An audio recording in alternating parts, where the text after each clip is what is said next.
Bonjour et bienvenue dans ma bibliothèque, Montréal, le 17 janvier 2012. J'ai le plaisir de fréquenter Robert Hébert déjà depuis de très nombreuses années à ma librairie.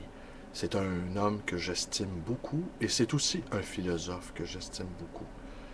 Il me fait plaisir donc d'annoncer que son dernier livre, Usage d'un monde, est disponible sur un site internet qui s'appelle Trahir, www.revue trahir en un seul mot.net, site qui a été créé par René Lemieux et qui est animé par René Lemieux. Alors, Usage d'un monde, qui est disponible donc.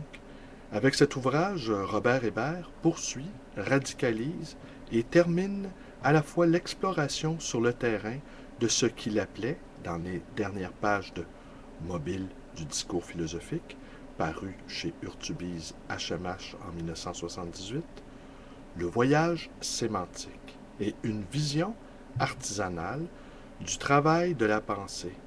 Divers thèmes sont abordés: le droit historique à l'aventure, le tympan des époques, Leibniz à valeur, Heidegger germanique, trouver l'Amérique en philosophie, pour une histoire inouïe de la neige, traces acadiennes, murs qui signalent, reliques catho-identitaires, une amitié collégiale.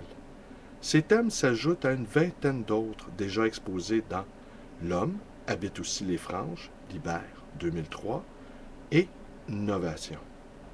Philosophie artisanale, Libère 2004. Aujourd'hui, l'auteur prend aussi congé de sa motivation propre, après un combat long et obstiné pour avoir seulement le droit de créer des valeurs nouvelles, Nietzsche.